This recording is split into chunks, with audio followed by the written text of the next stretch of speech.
Essa semana, um acompanhante lá, um ouvinte assíduo do canal, na hora que eu coloquei a pregação, ele perguntou o que era aquele quadro lá atrás, o que estava escrito no quadro. E o nome desse menino se chama Hugo Santos, ele tem 16 anos. Ele vem de uma família católica, ele acompanha as lives, ele acompanha as pregações que a gente coloca no canal. Ele sempre faz muitas perguntas, então agora ele perguntou o que estava escrito ali. E isso tem tudo a ver com o tema que eu trouxe hoje.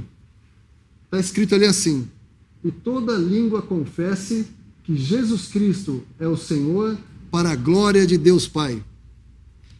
Isso é uma verdade. Ela se cumpre aqui e se cumprirá na eternidade, de um jeito ou de outro. Como ele disse, toda a língua. Ele não disse só de crédulos, de incrédulos, toda. Então, toda inclui todos nós aqui, todos vocês que podem estar ouvindo em outros lugares. Hoje eu trouxe para a gente meditar um pouquinho, eu trouxe uma proposta e uma pergunta. Essa proposta ela tem aqui milhares de anos. Claro que nem a proposta nem a pergunta são minhas. Eu sou apenas o que vai proferir essa proposta e essa pergunta. A proposta é: os céus e a terra tomam hoje por testemunha contra ti, que te tenho proposto a vida e a morte, a bênção e a maldição. Escolhe, pois, a vida para que vivas. Essa é a proposta. Vida ou morte, bênção ou maldição. Escolhe a vida. A pergunta, ela é até um pouco antes dessa proposta. Ela está lá em Gênesis, no capítulo 3 de Gênesis. Diz assim, Gênesis 3:1. Ora, a serpente era mais astuta de todas as alimárias do campo que o Senhor Deus tinha feito. E esta disse à mulher: é assim que Deus disse: não comereis de toda a árvore do jardim? E disse a mulher à serpente: do fruto das árvores do jardim comeremos, mas do fruto da árvore que está no meio do jardim, disse Deus: não comereis dele, nem nele tocareis, para que não morrais. Então a serpente disse à mulher: certamente não morrereis, porque sabe que no dia em que dele comerdes, se abrirão os vossos olhos, e sereis como Deus, sabendo o bem e o mal. E vendo a mulher que aquela árvore era boa para se comer e agradável aos olhos, e árvore desejável para dar entendimento, tomou do seu fruto e comeu. E deu também a seu marido, e ela comeu com ela, e ele comeu com ela. Então foram abertos os olhos de ambos, e conheceram que estavam nus, e coseram folhas de figueira, e fizeram para si aventais. E ouviram a voz do Senhor Deus, que passeava no jardim pela viração do dia, e escondeu-se a Adão e sua mulher da presença do Senhor Deus, entre as árvores do jardim. E chamou o Senhor Deus a Adão e disse-lhe: onde estás? Essa pergunta ela ecoa para toda a humanidade há milhares de anos. Onde estás? Tenho te proposto a vida e a morte, bênção, maldição. Onde estás? Assim, nossa, Márcio, mas você está indo muito rápido. Porque como é que eu posso escolher isso melhor? Enquanto ainda temos algum tempo, estamos aqui pregando, então vamos falar sobre isso.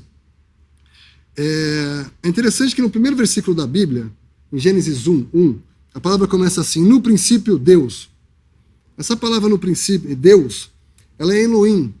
Ela é uma palavra plural, mas ela tem um sentido singular. Percebe? Era assim, começa isso aqui, no princípio, Deus. E no último versículo da Bíblia, a gente lê que a graça do Senhor Jesus com todos os seus santos. Nossa, então que começou com Deus, vai terminar com o Senhor Jesus e todos os seus santos. Mas é aquele santo da Igreja Católica, aquela que... Não. Santo, o significado da palavra santo é separado. Separado. Estará o Senhor Jesus com todos os separados. Mas separado do quê? Aqueles que já responderam essa proposta e a essa pergunta. Porque do mesmo modo que ele fala, no último versículo da Bíblia, que a graça do Senhor Jesus estará com todos os seus santos, no Evangelho de Mateus, ele fala 3 vezes uma mesma frase, ou que tem o mesmo sentido. Ele fala sobre trevas exteriores, e ali haverá pranto e ranger de dentes. Então, no final, haverá Jesus com os seus santos e um lugar de trevas exteriores com pranto e ranger de dentes. Lembra da proposta e da pergunta? Eu espero que essa noite você responda. É interessante que esse princípio de separação, né? Ele também tem, desde o primeiro capítulo da Bíblia ao último capítulo da Bíblia. Lá em Gênesis 1:4 diz assim: e viu Deus que era boa a luz, e fez Deus separação entre luz e as trevas. Percebe? E no último capítulo da Bíblia, em Gênesis 22, diz assim: quem é injusto, faça injustiça ainda. E quem está sujo, suje-se ainda. E quem é justo, faça justiça ainda. E quem é santo, seja santificado ainda. Ou seja, quem é separado, permaneça separado. Então você precisa responder a proposta e a pergunta. O Senhor Jesus, ele usa uma figura. Aliás, antes de falar do Senhor Jesus, vou falar uma outra coisa. Percebe quando eu falei dessa pergunta aqui? O Senhor Deus, ele chegou pela viração do dia. Ou seja, estava começando a entrada da noite. Porque nós estamos na noite. Essa é uma pergunta para ser respondida durante a noite. Porque quando a luz brilhar para o mundo, não será uma luz de brilho intenso que vai trazer paz e prosperidade. Será luz de juízo. Tanto que ele veio na viração do dia para falar com aquele casal. E essa pergunta está sendo feita hoje. Onde estás? Na noite moral, espiritual em que vivemos. O Senhor Jesus, ele usa um exemplo. Se a gente acha que talvez não esteja na noite, é interessante porque ele diz assim lá em Lucas, capítulo 17, versículo 26. E como aconteceu nos dias de Noé, assim será também nos dias do Filho do Homem. Comiam, bebiam, casavam e davam-se em casamento, até o dia que Noé entrou na arca e veio o dilúvio e consumiu a todos. Como também, da mesma maneira, aconteceu nos dias de Ló. Comiam, bebiam, compravam, vendiam, plantavam e edificavam. Mas no dia que Ló saiu de Sodoma, choveu fogo do céu e enxofre, consumindo a todos. Assim será no dia em que o Filho do Homem se há de manifestar. Percebe? É uma pergunta para ser respondida à noite. Quando o Filho do Homem se manifestar ao mundo, não haverá mais salvação. Percebe? Foi assim antes, vai ser assim para frente. É interessante que o Senhor Jesus, ele cita dois nomes do Antigo Testamento, Noé e Ló. Noé e Ló. Se a gente puder meditar um pouquinho nisso, é interessante porque Noé é aquele que achou graça aos olhos do Senhor. Ele fala do povo de Israel, o povo terrenal de Deus. E Ló? Por que ele fala de Ló? Né? Se a gente olhar lá em Gênesis 19, Gênesis 19:1 diz assim: e vieram os dois anjos a Sodoma à tarde. Olha que interessante. Assim como aconteceu no Éden, pela viração do dia, os anjos que vão levar juízo àquela cidade, eles aparecem à tarde. Ló conversa com eles e os anjos insistem: não, antes na rua passaremos a noite. O juízo seria de manhã, mas eles iam passar a noite ali, né? Porque essas perguntas, essa proposta são feitas para a noite. Quando amanhece o dia, a gente pode abrir lá em Gênesis 19:15, e ao amanhecer, pronto, aqui acabou. Se você tivesse uma oportunidade de responder, foi durante a noite. Quando amanheceu, o tempo acabou. Aqui não teria mais salvação. Aqui você só tinha que sair de lá, você seria retirado como Ló foi retirado. Mas tem algo interessante, né? Porque o Senhor Jesus, ele citou Ló e citou Noé, né? É interessante que Noé, a gente está vendo aqui no capítulo 19 o que aconteceu. Mas no capítulo 18 de Gênesis, alguém intercede por Ló. Alguém intercede por Ló. E Abraão, seu tio. É muito parecido com a nossa época, né? Como o Senhor Jesus disse, assim será quando o Filho do Homem voltar. Muitos irão interceder. Quantas vezes nós já oramos pela salvação de outras pessoas? Para que a salvação alcançasse outras pessoas? E às vezes uma oração, mas que a gente fala assim: nossa, Senhor, que tu salves todo aquele povo, mas a gente fala uma pessoa específica, talvez uma pessoa que a gente ame. Porque Abraão, quando ele ora a Deus, ele começa falando de 50, querendo destruir a cidade, vira 40, vira 20, vira 10, mas na verdade, Abraão sabia que seu sobrinho estava lá naquela cidade. Ele queria que seu sobrinho fosse salvo. É por ele que ele intercedeu. Assim como hoje, no Evangelho da Graça, no momento em que vivemos, Deus ouve as orações. Noé achou graça. Ló, alguém orou por Ló. E Ló acaba sendo salvo, né? Então a gente precisa responder, onde estás? Onde estava Ló? Né?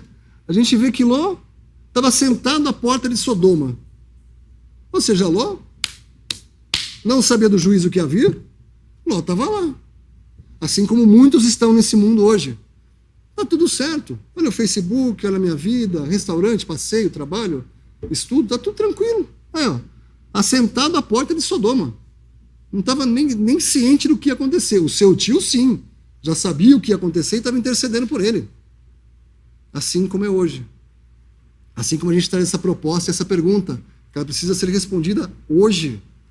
Vida, morte, maldição, bênção. Onde estás? De que lado você está? Você está do lado que vai passar a eternidade com o Senhor Jesus e todos os seus santos, ou em trevas exteriores? De que lado você está? Onde estás? Talvez você não saiba exatamente o lugar onde você está. A gente tem muitos inimigos. Na verdade, 3 principais, né? O primeiro inimigo que a gente tem somos nós mesmos. Porque a gente não quer fazer a vontade de Deus, a gente quer fazer as nossas vontades. Muitos sabem, ouviu da vovô, da vovó, ouviu numa escola dominical, ouviu numa igreja, as coisas que talvez está escrito na Bíblia, que Deus diz para a gente fazer. Mas a gente não gosta de fazer. Pronto, então nosso primeiro inimigo é a carne. O segundo é o mundo. Porque o mundo, a gente está aqui falando que, olha, vai vir um juízo, a hora que amanhecer não vai ser uma luz de prosperidade, vai ser uma luz de juízo. Né? E a gente olha para o mundo está brilhante, lindo, são carros, passeios, viagens. É esse caminho que eu quero. O mundo tira o que seria afeição para Deus e ocupa esse lugar que estava reservado só a Deus. Ele ocupa o nosso coração. E o terceiro, talvez mais ferrenho inimigo que a gente tem, é Satanás. Começou lá no Éden, eu li para vocês lá em Gênesis 3, né? Ele contou uma história muito bonita e ele continua contando histórias bonitas, né? Tudo para quê? Para ofuscar as coisas de Deus, para que a gente não veja as coisas de Deus. Então a gente tem a carne, o mundo e Satanás. É interessante que lá em casa a gente assiste só filme de super-herói. É difícil assistir outros filmes. E tem um filme agora que está passando no cinema, que ele está movimentando o mundo inteiro ao redor dele. E o vilão do filme, então não é muito interessante, ele chama Thanos. Satanás, Thanos. Fui ver a história de como é que saiu esse Thanos. Eu sempre falo muito para eles que esses filmes, a gente sempre tira algum aprendizado de coisas cristãs.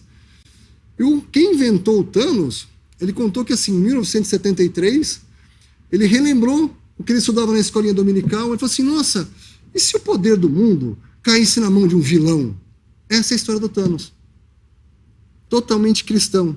Assim, nossa, e se esse Deus desse na mão de outro? Talvez ele não soubesse, mas Satanás tem exatamente isso. Ele não é onipresente, ele não é onisciente, mas o poder desse mundo, as pessoas do mundo hoje já estão debaixo de 2 poderes. Debaixo do poder de Deus e debaixo do poder de Satanás.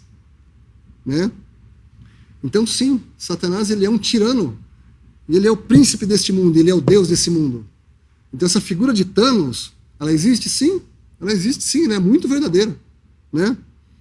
Então, para que você entenda um pouco mais do lugar onde você se encontra, em 2 Coríntios diz assim, porque Deus, que disse que das trevas resplandece a luz, é quem resplandeceu em nossos corações. Percebe? Nessa noite moral, a luz que nós vamos ver para a salvação é nos corações.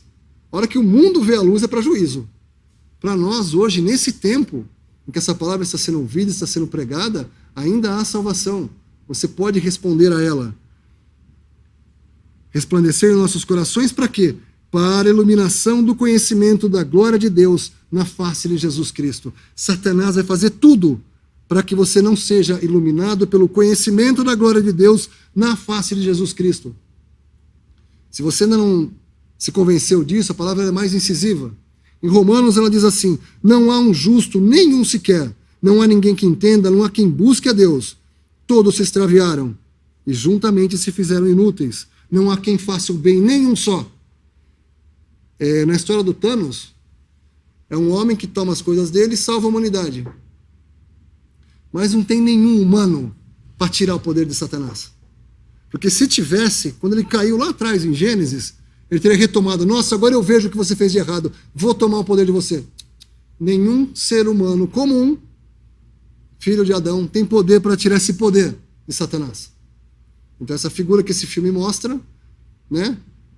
Nesse é o ponto que, obviamente, é um filme, né? Mas entrando para as coisas de Deus, ninguém tira o poder de Satanás, nenhum humano tira. Como a palavra deixa muito clara, nenhum justo, ninguém que entende, ninguém que busca, todos se extraviaram, todos inúteis, não há quem faça um bem, nenhum só. Ponto. Esse é o lugar onde você está. Se você não sabia, esse é o lugar. Se a gente tiver alguma dúvida sobre isso, a palavra deixa muito claro, né? Em Efésios 2 diz assim, andastes segundo o curso deste mundo, segundo o príncipe das potestades do ar, que agora opera nos filhos da desobediência. Segundo o curso desse mundo, segundo o príncipe das potestades do ar, nos desejos da nossa carne. Lembra que eu falei? Nossa carne quer fazer a nossa vontade, não a vontade de Deus. Fazendo a vontade da carne e dos pensamentos. É interessante que o ataque do inimigo, principalmente de Satanás, ele ataca no nosso intelecto. A luz do Senhor Jesus, ela brilha nos corações, mas o ataque é o intelecto. Olha, você não é tão mal assim, você não é tão ruim assim. Existe uma alternativa, existe um caminho do meio. Satanás vai atacar aqui. O Senhor Jesus vai falar aqui. Deus fala aos corações, Satanás fala à mente. Fazendo a vontade da carne e dos pensamentos. E por natureza, filhos da ira. Ponto. Essa situação. Olha o lugar onde nós nos encontrávamos. Quem vai tirar a gente daqui? Debaixo do jugo de Satanás? Escravos? Muito mais que um herói. Muito mais que um herói. É pouco. Todos os outros heróis e todas as histórias são inspiradas nele. Ele vê essa situação, o que ele fala?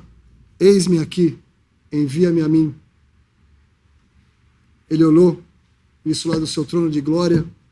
Eis-me aqui, envia-me a mim. A palavra diz que não tinha nenhum justo. Não tem. Ele era santo, ele é santo e ele é justo. Não há ninguém que entende. Um entende. Talvez por isso ele disse, envia-me a mim. Ele entendeu a nossa condição. Ninguém que busque, ele veio buscar e salvar o que se havia perdido. Todos se extraviaram. Salvar, buscar e salvar. Todos inúteis. Mas a todos quantos o receberam, deu-lhes o poder de serem feitos filhos de Deus, aos que creem em seu nome. Lembra que eu falei do último versículo da Bíblia? Jesus com todos os seus santos? A todos os quantos o receberam, deu-lhes o poder de serem feitos filhos de Deus, aos que creem no seu nome. Não há quem faça o bem. Ele compadeceu-se das nossas fraquezas. Porém, um que, como nós, em tudo foi tentado, mas sem pecado. Não havia nenhum só. Nenhum. Mas Deus, que é riquíssimo em misericórdia, pelo seu muito amor com que nos amou, estando nós ainda mortos em nossas ofensas, nos vivificou juntamente com Cristo, pela graça sois salvos, e nos ressuscitou juntamente com Ele, e nos fez assentar nos lugares celestiais em Cristo Jesus, para mostrar nos séculos vindouros as abundantes riquezas da sua graça, pela sua benignidade para conosco em Cristo Jesus, porque pela graça sois salvos, por meio da fé, e isso não vem de vós, é dom de Deus, não vem de obras, para que ninguém se glorie. Da potestade das trevas, nos transportou para o reino do Filho do seu amor. E ela é uma obra completa, essa obra de libertação. A obra completa de libertação se deu na morte de Cristo na cruz, aquele sangue derramado, para que pela morte aniquilasse o que tinha o império da morte, isto é, o diabo, e livrasse todos os que, com medo da morte, estavam por toda a vida sujeitos à servidão. E hoje, Ele vos chama das trevas para a sua maravilhosa luz. Aonde você está? O que você vai escolher? Vida ou morte? Onde estás? Coloco diante de ti a vida e a morte, bênção e maldição. Escolhe, pois, a vida para que vivas. Crê no Senhor Jesus e será salvo. Que Deus abençoe a sua palavra.